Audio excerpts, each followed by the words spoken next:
बड़ी खबर है छत्तीसगढ़ से, जहां पर कोरबा में एक लड़की की बेरहमी से हत्या का मामला सामने आया। यहां पर पेचकस से 51 बार गोदकर हत्या को अंजाम दिया गया। इस दौरान लड़की का मुंह तकिए से दबा दिया गया, उस पर पेचकस से वार किए गए, जिसमें उसकी जान चली गई, उसकी मौत हो गई। जब मृतक का भाई घर लौटा तो लड़की की हत्या का पता चला।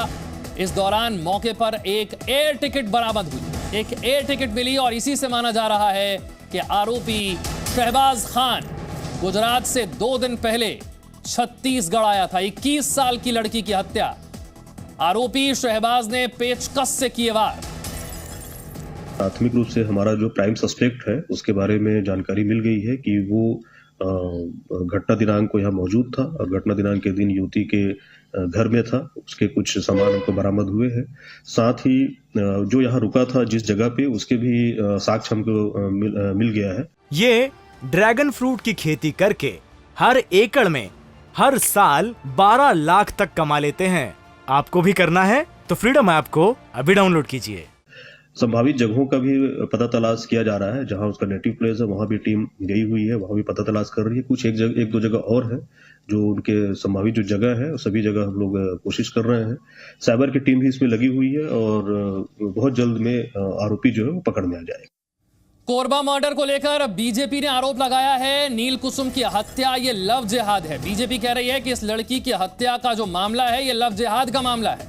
लव जिहाद को लेकर सरकार गंभीर नहीं है। छत्तीसगढ़ की सरकार पर यह आरोप लगा रही है बीजेपी। राजेश मूणत कह रहे हैं कि सरकार को इसे लेकर सचेत होना पड़ेगा। आरोपी शहबाज ने पेचकस से कई वार करके 21 साल की लड़की की हत्या कर दी। अब बीजेपी आरोप लगा रही है कि यह तो लव जिहाद का मामला है और लव जिहाद को लेकर सरकार बिल्कुल भी गंभीर नहीं है। सरकार को सचेत होना पड़ेगा। 51 बार गोदकर इस लड़की की हत्या कर दी गई। तकिए से इसका मुंह दबा दिया गया ताकि आवाज बाहर न जा सके।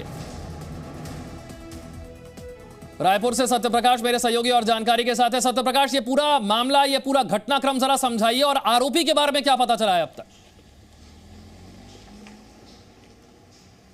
देखिए, आरोपी की पतासाजी में पुलिस की टीम जुट चुकी है और अब तक जो जानकारी है उसके मुताबिक अलग अलग जगहों पे पुलिस ने अपनी टीम भेजी है। पुलिस जरूर ये कह रही है कि जल्द ही आरोपी पुलिस की गिरफ्त में होगी, लेकिन जिस तरह से सवाल उठ रहे हैं वो सवाल बेहद संजीदा हैं। और सवाल इसलिए उठ रहे हैं क्योंकि जो जानकारी अब तक सामने निकाल के आई है, घटना के अगर पहलुओं को बारीकी से देखे विशाल, तो स्पष्ट तौर पर नजर आता है कि एक तो आरोपी 2 से 3 दिन पहले घटना को अंजाम देने से पहले आता है, क्योंकि जो टिकट बरामद हुआ है गुजरात से रायपुर आने का, वो इस बात की तस्दीक कर रहा है। इसके अलावा एक बड़ी जानकारी ये भी सामने निकल के आई है कि आरोपी रायपुर पहुंचा था सबसे पहले। गुजरात से आने के बाद एयरपोर्ट से निकला था और रायपुर के बाद वो कोरबा गया था।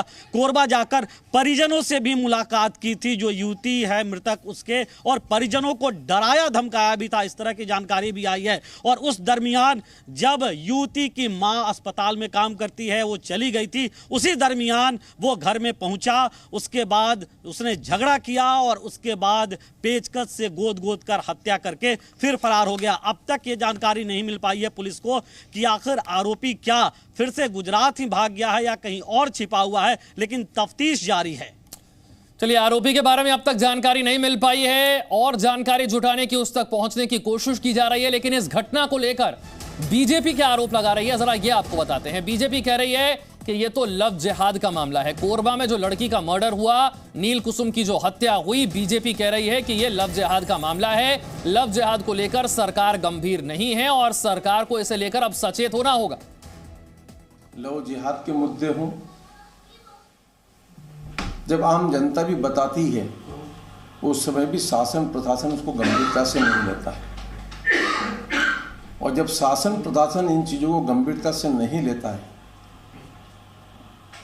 और जब वो एक बड़ी घटना के रूप में परिवर्तित हो जाती है और जब समाज के लोग या कहीं कोई इकट्ठा होता है तो उसका स्वरूप दूसरा हो जाता है। लेकिन फिर भी छत्तीसगढ़ की सरकार जाग नहीं रही है। तो बीजेपी आरोप लगा रही है लव जिहाद को लेकर सरकार को जितना सचेत होना चाहिए, जितना गंभीर होना चाहिए, वो सरकार है नहीं और इसीलिए इस तरह की घटनाएं हो रही हैं। 21 साल की ये लड़की है, कोरबा में रहती है, जिसका मर्डर किया गया। बताया जा रहा है कि गुजरात से फ्लाइट लेकर यह आरोपी यहां पर आया था। देखिए, छत्तीसगढ़ के कोरबा की घटना, 21 साल की युवती है जिसका मर्डर किया गया है। आरोपी जो है उसका नाम शहबाज बताया जाता है, जिसने नील कुसुम की हत्या की है। जानकारी यह है कि 51 बार पेचकस से वार किए गए, गोदा गया और इस तरीके से मर्डर किया गया। गुजरात से फ्लाइट लेकर वो शख्स आया था जो आरोपी है, मर्डर करने के लिए आरोपी आया। गुजरात से कोरबा तक का उसने सफर तय किया शहबाज ने और फिर मर्डर किया। पुलिस इस वक्त मामले की जांच में जुटी हुई है। लव जिहाद का मामला और सरकार गंभीर नहीं, ये आरोप लगा रही है बीजेपी। मुख्यमंत्री कह रहे हैं कि पुलिस अपनी तरफ से कार्रवाई कर रही है, कानून अपना काम कर रहा है। सत्यप्रकाश के पास एक बार फिर से चलते हैं। सत्यप्रकाश, ये दोनों एक दूसरे को क्या जानते थे? ये गुजरात से यहां पर आना, फ्लाइट की टिकट मिलना, इसके पीछे की पूरी कहानी क्या है? देखिए, करीब 2.5-3 साल पहले शहबाज बस में कंडक्टरी का काम करता था और बस पत्थल गांव से कोरबा चला करती थी और उसमें शहबाज कंडक्टर हुआ करता था। युवती जो है वो पढ़ाई के लिए जाया करती थी और उसी दौरान शहबाज के संपर्क में वो आई थी। अब शहबाज ने क्या उसे जानबूझकर फंसाया था? शहबाज क्या जानबूझकर ये चाहता था कि इस तरह से जो है वो युवती को फंसाया जाए, या ये प्रेम प्रसंग था? ये पुलिस की तफ्तीश का विषय है। लेकिन उसी दौरान ये दोनों संपर्क में आए थे। उसके बाद रोजी रोटी के सिलसिले में अपने परिवार के साथ शहबाज गुजरात चला गया था। लेकिन इस बीच में संपर्क युवती के साथ सोशल मीडिया के जरिए लगातार बना हुआ था उसका। लेकिन वो इस बात से नाराज था कि युवती अब उससे ठीक से बात नहीं कर रही थी, जबकि वो चाह रहा था कि युवती उससे ठीक से बात करे। और दूसरा, अब उसका क्या मंसूबा था ये भी जांच का एक विषय है। लेकिन इस बीच में वो अचानक से रायपुर आता है, रायपुर से कोरबा जाता है और कोरबा जाकर परिवार को धमकाने के बाद युवती को मौत के और इस तरह से दर्दनाक मौत के घाट उतार देता है। इस बीच में ये जरूर कहा जा रहा है कि कहीं ना कहीं जिस तरह से परिवार को धमकाने की उसने कोशिश की, युवती को भी बार बार वो धमकाया करता था। इससे ये स्पष्ट तौर पे नजर आ रहा है कि कहीं ना कहीं युवती उसके साथ रहना नहीं चाहती थी, उससे बातचीत करना नहीं चाहती थी। बावजूद इसके शहबाज उस पर प्रेशर बना रहा था। हालांकि ये तमाम जांच का विषय है, लेकिन फिलहाल शहबाज जो है वो किस तरह से दबाव बना रहा था ये सत्यप्रकाश बता रहे हैं। लेकिन नील कुसुम जिसकी हत्या की गई है, उनके पिता का यह कहना है कि हम सब बाहर गए हुए थे, यानी कि परिवार के सारे लोग बाहर गए हुए थे। पिता को फोन करके बुलाया गया, पिता ने कहा कि मैं आया तो देखा, फिर उसे लेकर हम वहां से गए, उसे रॉड से मारा है। सुनिए उन्होंने क्या कहा। हत्या छुआ है, कहा है कि रॉड इसमें सीना में लगा है, बोल रहा था बच्चा। वार किए हैं? हाँ, और ये सामने कुछ दिख रहा है चेहरा में। तो घर वाले सब कहाँ गए थे आप लोग? हम लोग सब काम करने गए थे ना। कोई नहीं थे घर पे?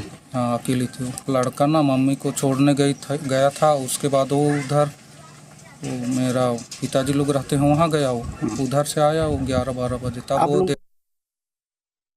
था। एक लड़का मतलब परेशान करता था, सिस्ती बस में पहले कंडक्टर करता था, फिर बाहर काम करने चला गया था। जब से दीदी मदनपुर में स्कूल में पढ़ने जा रही थी तो उसी बस से आना जाना कर रही थी, तब से मतलब कुछ दिनों से फिर बात उसका शुरू हुआ उस लड़के से।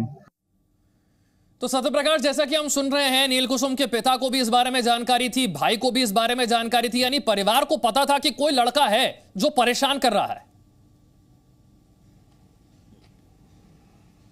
बिल्कुल, देखिए, और परिवार ये जानता था कि जो लड़का जिसका नाम शहबाज बताया जा रहा है वो परेशान कर रहा है। लेकिन परिवार ये भी जानता था कि जो उनकी बेटी है जिसे मौत के घाट उसने उतारा, उस पे आरोप है शहबाज पे, उसके संपर्क में वो नहीं रहना चाहती है। लेकिन बावजूद इसके शहबाज जो है वो नाराज था इस बात को लेकर कि आखिर तब जबकि वो लंबे वक्त से उसे जानता है, दोनों की बातचीत होती है, बाहर भी जाने के बावजूद लगातार वो सोशल मीडिया के जरिए संपर्क में थे, बावजूद इसके लड़की क्यों नहीं उससे बात करेगी? और ये कहीं ना कहीं एक तरह से प्रेशर बनाने की एक कोशिश थी उसकी, जबरदस्ती उससे बात करे, जबरदस्ती उसके संपर्क में रहे। और इसलिए कहीं ना कहीं जब उसकी बात नहीं मानी गई तब वो इस घटना को अंजाम दिया, ऐसा प्राथमिक दृष्टया जो है वो दिखाई कहीं ना कहीं देता है। हालांकि जिस जांच में अब पुलिस आगे बढ़ रही है, जिस तरह से पुलिस अब अलग अलग टीम बना के दूसरी जगहों पर भी आरोपी को गिरफ्तार करने के लिए अपनी टीम को भेजी है, लेकिन अब तक पुलिस का हाथ खाली है।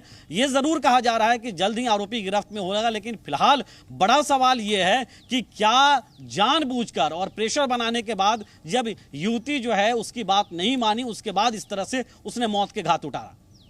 अभी आरोपी को लेकर क्या जानकारी है, पुलिस किस तरह से उसे तलाश कर रही है? देखिए बिल्कुल अभी मौजूदा जानकारी यही है कि पुलिस ने अलग अलग टीम बनाई है और अलग अलग टीम जो है पुलिस की वो अलग अलग जगहों पे पतासाजी कर रही है, लोकेशन ट्रेस करने की कोशिश कर रही है और इस जानकारी जुटाने की कोशिश में है कि आखिर आवाज हो कहां सकता है, उसे गिरफ्तार कैसे किया जा सकता है। और एक बड़ी जानकारी ये भी निकल के आ रही है कि पुलिस उसके आसपास तक मतलब उसके करीब पहुंच सकती है आने वाले कुछ घंटों में, ऐसा भी कहा जा रहा है। सत्यप्रकाश, ये कितने देर पहले की घटना है, कितने घंटे इस वारदात को अब हो चुके हैं? देखिए ये घटना तो 2-3 दिन पुरानी है, लेकिन इस मामले को लेकर ऑफिशियली पुलिस कोई बयान नहीं दे पा रही थी। मतलब कि इस पूरे घटना को कहीं ना कहीं शुरुआती कुछ घंटों में जो है वो बहुत ज्यादा सामने निकल कर आया। मुझे लगता है कि ऐसी कोशिश स्थानीय स्तर पे नहीं की जा रही थी। दूसरी ओर जब ये घटना सामने निकल के आई है, चूंकि 2-3 दिन पुरानी घटना है, तो उसके बाद कहीं ना कहीं इस पूरे मसले में अब सरगर्मी बढ़ी है। अब पुलिस जो है उसकी तफ्तीश ज्यादा तेज हुई है और ये दावे जरूर किए जा रहे हैं कि आने वाले कुछ घंटे या 1-2 दिनों में जो है चलिए माना जा रहा है कि पुलिस जल्द ही आरोपी तक पहुंच सकती है, उसे पकड़ सकती है। बहुत बहुत शुक्रिया सत्यप्रकाश इस जानकारी के लिए। छत्तीसगढ़ के कोरबा की ये दिल दहला देने वाली घटना। ये ड्रैगन फ्रूट की खेती करके हर एकड़ में हर साल 12 लाख तक कमा लेते हैं। आपको भी करना है तो फ्रीडम ऐप को अभी डाउनलोड कीजिए।